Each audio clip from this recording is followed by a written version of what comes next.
The Power of Positive Thinking, Norman Vincent Peale's Message of Hope, Part 1. In a world clouded by fear and uncertainty, the human soul yearns for something deeper, something that speaks to the heart and calls forth strength from within. In this four-part series, we explore the teachings of Dr. Norman Vincent Peale, the father of positive thinking and a beacon of hope for millions worldwide. His work wasn't just motivational, it was transformational. Blending faith, psychology, and practical tools, he taught that belief has power. That optimism is more than wishful thinking, that your thoughts, infused with faith, can shape your reality. This is The Power of Positive Thinking, Part 1. Born in 1898 in Bowersville, Ohio, Peale grew up in a humble Methodist home. Though he would later become one of the most influential religious leaders in America, his journey began with ordinary struggles. He studied theology at Boston University and eventually became the pastor of Marble Collegiate Church in New York City. Over his 50-year tenure, the church grew to one of the largest congregations in the United States. Not because of spectacle, but because of his message, "Change your thoughts and you change your world." Peale's 1952 bestseller, The Power of Positive Thinking, would sell more than 15 million copies, translated into dozens of languages, impacting business leaders, athletes, spiritual seekers, and everyday people alike. At the heart of Peale's philosophy is belief. Not just belief in God, but belief in yourself, in your worth, your future, and your capacity to overcome. He wrote, "Believe in yourself, have faith in your abilities. Without a humble but reasonable confidence in your own powers, you cannot be successful or happy." Why is this so powerful? Because most of us are silently plagued by self-doubt. We think we're not enough, not smart enough, not strong enough, not spiritual enough. Peale turned this thinking on its head.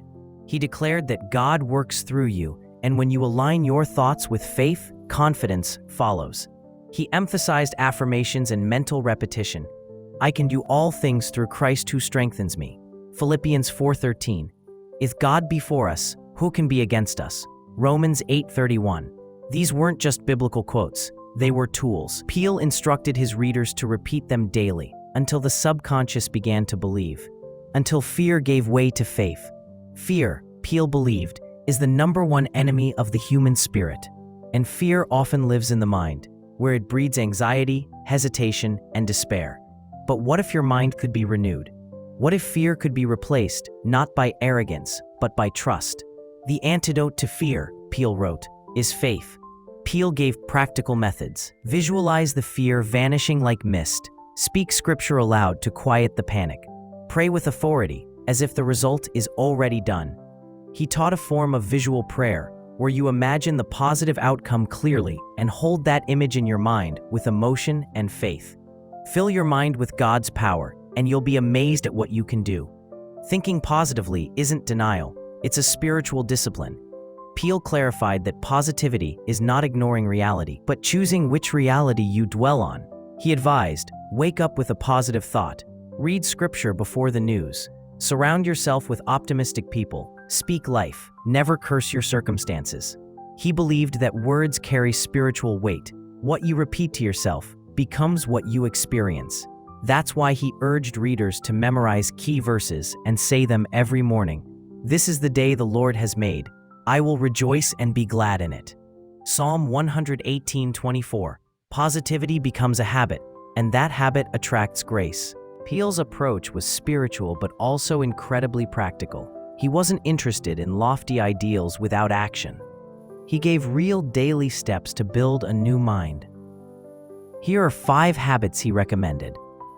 Affirmations. Write and repeat positive, faith-filled statements daily. Visual prayer. See your desired future in the mind's eye as already happening. Gratitude lists. End each day by listing at least 3 things you're thankful for. Scripture memorization. Choose a verse to meditate on each week. Quiet time. Spend 15 minutes in stillness every morning. No phone, no noise. These tools help you reprogram your mind, from doubt to belief, from fear to faith.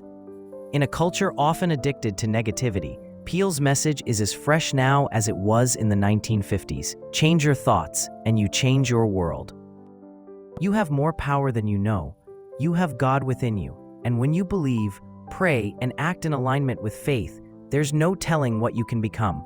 Stay tuned for part 2 of this series, where we explore faith-based success and the connection between spiritual belief and prosperity. Thank you for watching, and please don't forget to like this video and subscribe if you found it helpful.